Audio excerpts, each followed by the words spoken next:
This is a project I got into because I believe we should all try to save water from going into Long Island Sound and into the storm drains.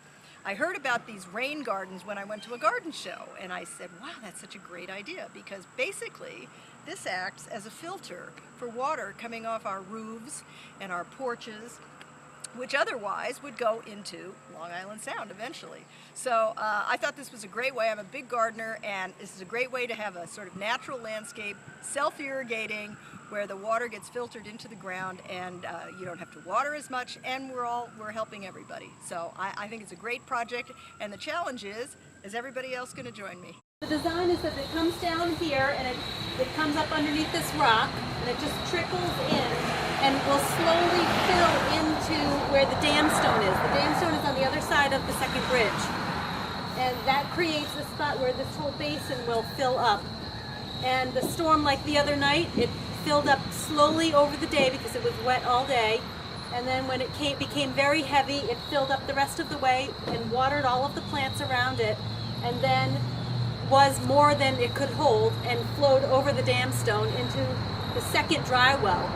So where the beginning part of those stones are, there's another dry well that's about 3 feet wide and about 5 or 6 feet long, and that's as much as we could put there that catches the overflow, and then that too will fill, and then it will flow over onto my driveway. So it's about recycling as much water as we possibly can and making it look beautiful.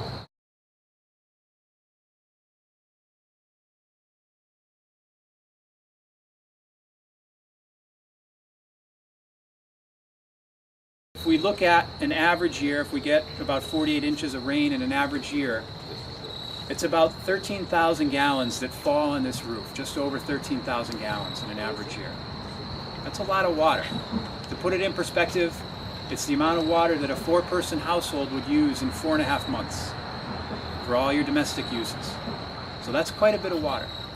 So prior to 2 weeks ago, that water was going directly into the stormwater system and down, well, here the combined system, I doubt it's separated here. So out to one of the sewage treatment plants that are already overburdened.